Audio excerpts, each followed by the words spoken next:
Assalamualaikum warahmatullahi wabarakatuh. Saya Siti Khadijah dengan NIM 1130170000063. Kita belajar transformasi geometri yuk.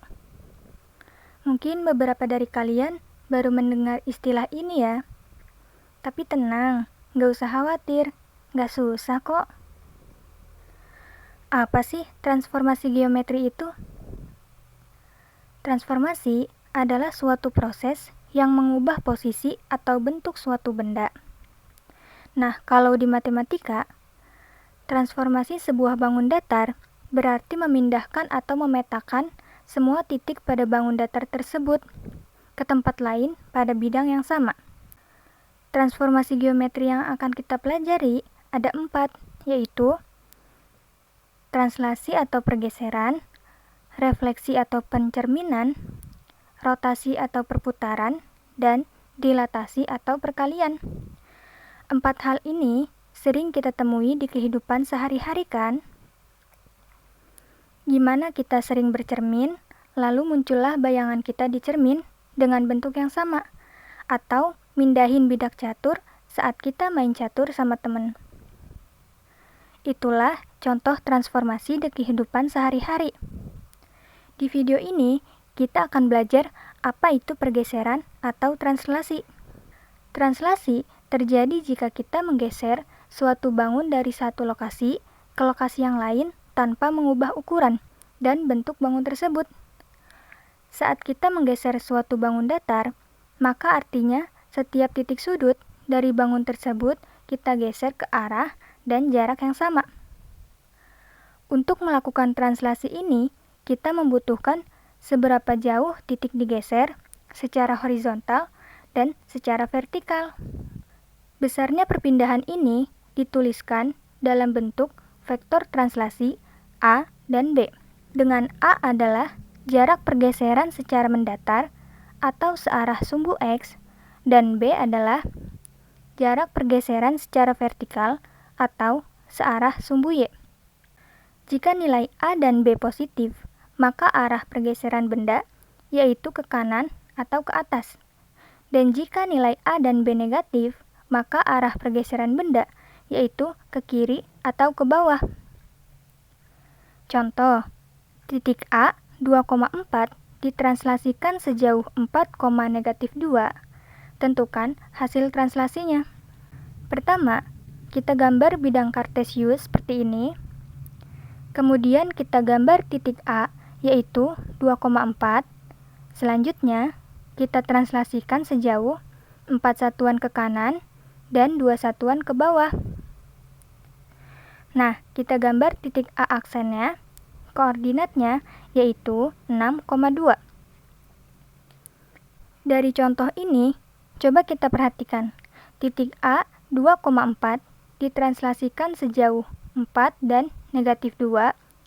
Hasilnya adalah titik A aksen yaitu 6,2. Bisakah kalian menyimpulkan sesuatu? Ya, betul. Jadi, jika ada suatu titik X, Y ditranslasikan sejauh A, B, maka hasil translasinya adalah titik X tambah A, Y tambah B. Sekarang, coba kalian tanpa gambarkan di bidang kartesius, tentukanlah hasil translasi dari titik C 7,2 yang digeser sejauh 4 satuan ke kiri dan 5 satuan ke atas. Oke, lanjut. Kita akan mentranslasikan bangun datar nih. Misal, ada segitiga yang titik sudutnya A 1,2, B 5,2, dan C 2,4. Segitiga ini akan kita translasikan sebesar 5 dan 2, artinya 5 satuan ke kanan dan 2 satuan ke atas. Di mana ya kira-kira posisi segitiganya setelah ditranslasikan? Pada translasi bangun datar, kita harus melakukan translasi pada masing-masing titik sudutnya. Berarti, untuk segitiga ini, kita harus mentranslasikan titik A, B, dan C. Dimulai dari titik A dulu ya. Titik A 1,2 kita geser 5 satuan ke kanan, kemudian 2 satuan ke atas. Didapatlah titik A aksen, yaitu 6,4. Atau, jika kita langsung jumlahkan, 1 tambah 5 sama dengan 6, dan 2 tambah 2 sama dengan 4. Jadi, titik A aksennya 6,4. Sekarang, titik B, 5,2. Kita geser 5 satuan ke kanan, kemudian 2 satuan ke atas. Didapatlah titik B aksen, yaitu 10,4. Dengan penjumlahan langsung juga sama ya. 5 tambah 5 sama dengan 10, dan 2 tambah 2 sama dengan 4. B aksennya 10,4. Terakhir titik C, 2,4, kita geser 5 satuan ke kanan, kemudian 2 satuan ke atas. Didapatlah titik C aksen 7,6. Atau perhitungannya, 2 tambah 5 sama dengan 7, dan 4 tambah 2 sama dengan 6. Jadi C aksennya adalah 7,6. Selesai deh.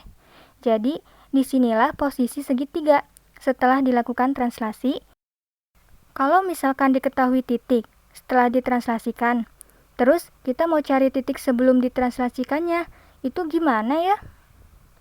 Nah, jadi gini. Tadi kan untuk mencari titik setelah translasi itu, kita menjumlahkan titiknya dengan berapa pergeserannya kan? Nah, berarti kalau kita mau mencari titik awal sebelum translasi, tinggal kita kurangkan saja titik setelah translasi dengan pergeserannya. Ketemu deh titik awalnya. Gimana nih? Gampang banget kan materi tentang translasi ini? Latihan soal yuk, biar makin mahir sama materi ini. Sekarang kita lanjut materi refleksi yuk. Tapi sebelum kita lanjut, ada yang tahu nggak nih kenapa tulisan di mobil ambulans itu terbalik? Yaps, kalau dilihat dari kaca spion mobil, tulisan ambulans itu jadi kebaca kan ya? Nah, itu adalah konsep penggunaan pencerminan atau istilah lainnya adalah refleksi. Lalu seperti apa sih konsep refleksi itu dalam matematika? Kita simak yuk. Jadi, refleksi itu kita memetakan setiap titik dari bangun yang dicerminkan terhadap garis pencerminan. Pada materi refleksi ini, kita akan mencari bayangan dari suatu titik atau bangun yang dicerminkan terhadap suatu garis. Kita sebut garisnya garis pencerminan. Coba kalian perhatikan segitiga ABC yang dicerminkan terhadap garis K ini. Setiap titik dan bayangannya mempunyai jarak yang sama terhadap garis pencerminannya.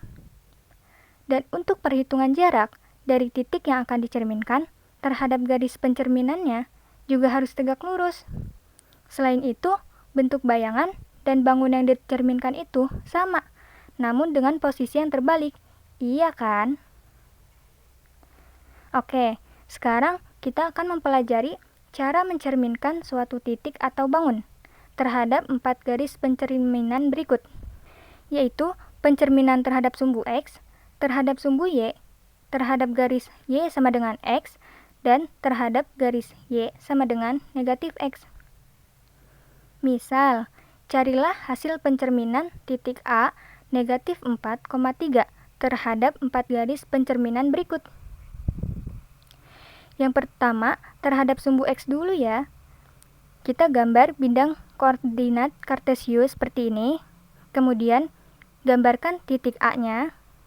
Titik A ini akan kita cerminkan terhadap sumbu X. Jarak dari titik A ke sumbu X adalah 3 satuan.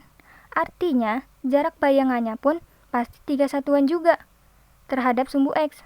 Sehingga didapatlah koordinat bayangannya, yaitu titik A aksen negatif 4, negatif 3. Lanjut, pencerminan terhadap sumbu Y. Jarak dari titik A ke sumbu Y adalah 4 satuan. Artinya, jarak bayangannya pun terhadap sumbu Y adalah 4 satuan. Sehingga, koordinat titik A aksennya adalah 4,3. Sekarang, pencerminan terhadap garis Y sama dengan X. Garis Y sama dengan X itu yang kayak gimana sih? Nah, ini adalah garis Y sama dengan X. kita akan mencerminkan titik A terhadap garis ini. Jarak titik A ke garisnya bukan seperti ini ya, tapi harus tegak lurus terhadap garis. Jadi, jaraknya adalah ini. Di sini terlihat jaraknya sebesar 3,5 dari diagonal petaknya.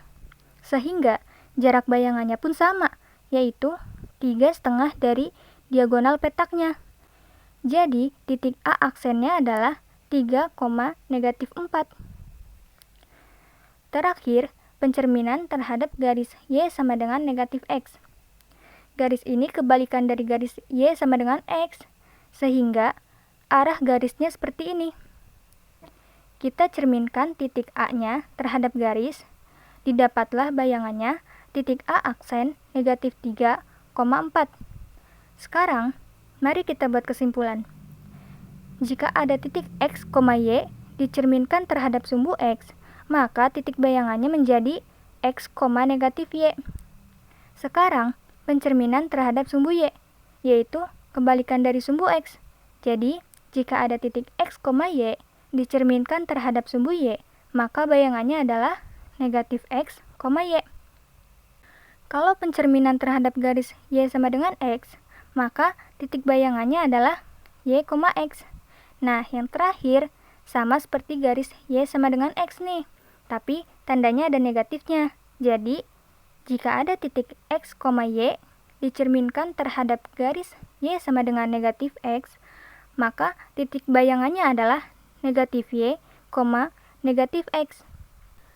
Nah, kesimpulan ini bisa kalian gunakan untuk menentukan hasil pencerminan terhadap 4 garis ini tanpa harus menggambarkannya di bidang kartesius. Gimana ya caranya mencerminkan bangun datar?